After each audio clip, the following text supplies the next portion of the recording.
Hello friends, સ્વાગત છે તમારા બધાનું આજના એક નવા વ્લોગમાં। અત્યારે વાગી ગયા છે રાતના 9। આજે વ્લોગનું સ્ટાર્ટિંગ રાતે કરું છું, તો ગુડ મોર્નિંગ નહીં કહું। કેમ છો બધા? આઈ હોપ કે તમે બધા મજામાં હશો।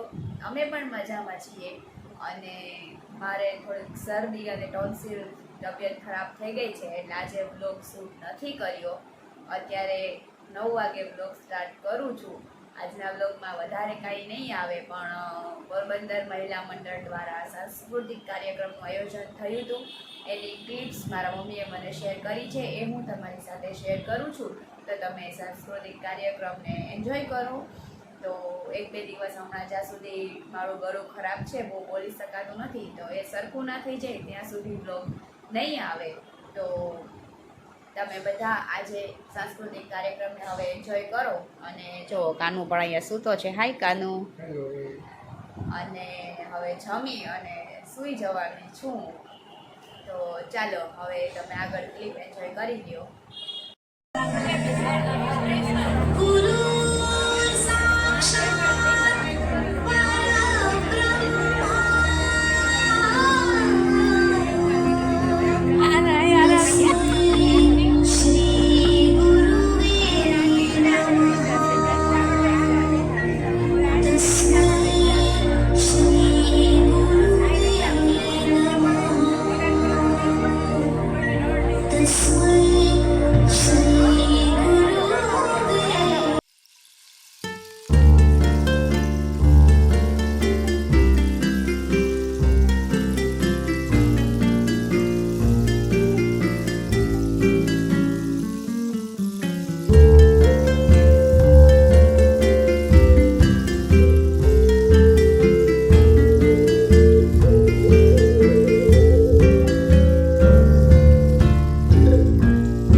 જાણકારીની બૌદ્ધિક પરીક્ષા કરતો આ કાર્યક્રમ ખૂબ જ રસપ્રદ રહ્યો અને જે બહેનોએ સાચો ભાવ કર્યો તે વસ્તુ તેને ઇનામ રૂપે આપવામાં આવી હતી। પ્રોજેક્ટ 7 તારીખ 16/9/23 ભાદરવો મહિનો કે જેમાં ગણેશ ચતુર્થી આવે છે, અને તેના અનુસંધાને ગણપતિ બાપાને ભાવતા અને ખૂબ જ પ્રિય એવા વિવિધ લાડુની હરીફાઈ રાખવામાં આવી હતી। એકંદરે આ મહિનામાં 2 કાર્યક્રમો રાખવામાં આવેલા હતા। પ્રોજેક્ટ 8 તારીખ 15/10/2023 થી 18/10/23 નવરાત્રી મહોત્સવ। આમ તો નવરાત્રી એટલે બધા જ બહેનોનો ખૂબ જ પ્રિય તહેવાર, અને એમાં પણ મહિલા મંડળ દ્વારા આયોજિત નવરાત્રી કે જેમાં જ્ઞાતિની દરેક આઈ હોપ કે તમને સાંસ્કૃતિક કાર્યક્રમ પસંદ આવ્યો હશે। જો વિડીયો પસંદ આવ્યો હોય તો લાઈક અને શેર કરી દેજો। અને જો ચેનલમાં નવા હોય અને ચેનલને સબસ્ક્રાઈબ ના કરી હોય તો જલ્દીથી કરી દેજો। મળીએ આગળ બ્લોગમાં, ત્યાં સુધી બધાને મારા ગુડ નાઇટ। જય શ્રી કૃષ્ણ।